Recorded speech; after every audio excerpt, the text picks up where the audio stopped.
क्या उत्तराखंड की राजधानी देहरादून में महिलाएं सुरक्षित नहीं है? क्या वाकई में देहरादून में महिलाओं को डर लगता है? क्या सच में पब्लिक ट्रांसपोर्ट में महिलाएं खुद को असुरक्षित समझती है? ये सवाल इसलिए उठ रहे हैं क्योंकि महिला सुरक्षा को लेकर जो रिपोर्ट सामने आई है उसमें देहरादून को सबसे असुरक्षित शहरों में गिना गया है। दरअसल एक प्राइवेट संस्था नारी 2025 ने महिलाओं की सुरक्षा को लेकर पूरे देश में 31 शहरों का सर्वे किया। सर्वे के मुताबिक देहरादून को सबसे असुरक्षित शहरों में गिना गया। रिपोर्ट के मुताबिक देहरादून का स्कोर 60.6% है, जो राष्ट्रीय औसत 64.6% से कम है। 41% महिलाओं ने अपनी सुरक्षा को लेकर मिलीजुली प्रतिक्रिया दी है। वहीं 10% महिलाएं अपने आप को असुरक्षित महसूस करती है। दिन में 70% महिलाओं ने खुद को सुरक्षित महसूस बताया, जबकि रात में यह आंकड़ा घटकर 44% हो गया। 55% महिलाएं खुलेआम अश्लील टिप्पणियों का सामना करती है, जबकि 50% महिलाएं पब्लिक ट्रांसपोर्ट में उत्पीड़न झेलती है।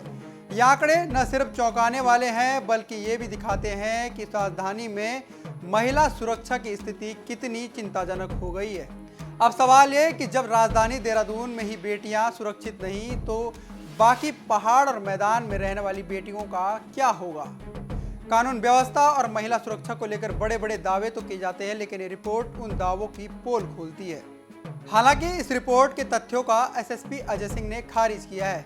उन्होंने प्रेस कॉन्फ्रेंस में कहा कि यह सर्वे 410 महिलाओं के आधार पर किया गया है, जो 9 लाख महिलाओं का आधार नहीं हो सकता। एक प्राइवेट एजेंसी द्वारा कुछ इंस्टीट्यूट के साथ मिलकर एक सर्वे किया गया था, जो विभिन्न सोशल मीडिया प्लेटफॉर्म और हर जगह प्रसारित हो रहा है, और उसमें 31 शहरों का जो कंपैरिजन किया गया था उसको लेते हुए हमारी टीम ने भी उस पर एनालिसिस किया।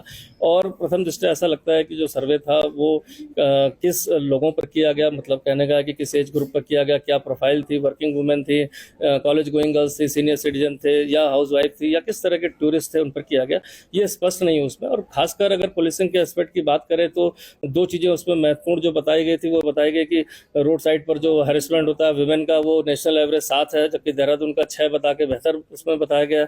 साथ ही साथ उसमें बताया गया है कि जो महिलाएं वो 33% देहरादून में संतुष्ट है पुलिस की पेट्रोलिंग और इससे सेंस ऑफ सिक्योरिटी होती है, जबकि जो फर्स्ट शहर दिखाया गया उसमें 11% खाली महिलाओं की संतुष्टि पुलिस पेट्रोलिंग और उससे है।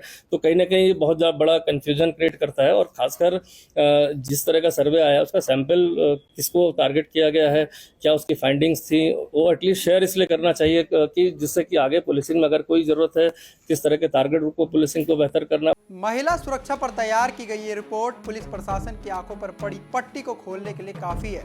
अब देखना होगा कि महिला सुरक्षा में अनसेफ देहरादून की कानून व्यवस्था को पटरी पर लाने के लिए क्या कदम उठाए जाते हैं। Bureau report, Punjab Kesari TV.